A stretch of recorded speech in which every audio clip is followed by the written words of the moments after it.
M'għandniex problema kbira ta' housing. Din kienet l-istqarrija li jagħmel il-Ministru tal-Housing, Rodri Galdes, meta l-erba' kienet tiġi intervistat fuq l-istazzjon tar-Radju Laburista. Għaliex fuq kollox jiena nemmen aħna m'għandniex xi problema kbira ta' housing. Iżda diversi persuni li ċemplu tul il-programm fissru bl-aktar mod ċar li dan mhuwiex minnu u li fil-housing hemm problemi kbar. Wieħed mis-semmija saħansitra nstema' jolfoq biex jispjega s-sitwazzjoni tal-familja tiegħu. Ħadd speċjali barra din. Issa llum bas tagħmel housing jien. Tafx għalula għandek indirizz biss. Qegħdin ġo Fernix, u ħajkeċċihom il-barra. Ilhom 15-il sena għandek amment Rodrik, għandek amment kellimtek daqsxejn fuqhom sitt żmien ilu.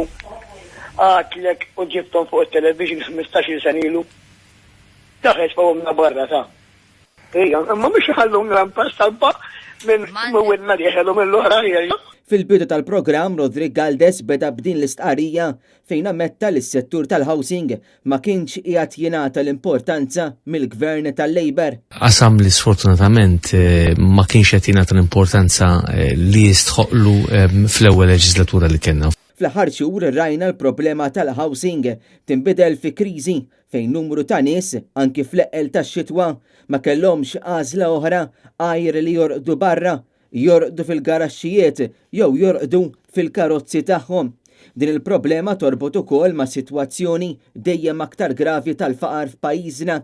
F'Ottubru li għadda infatti statistika tal-Eurostat urid biċ-ċar li ma' 90,000 persuna f'Malta jinsabu f'riskju ta' faqar.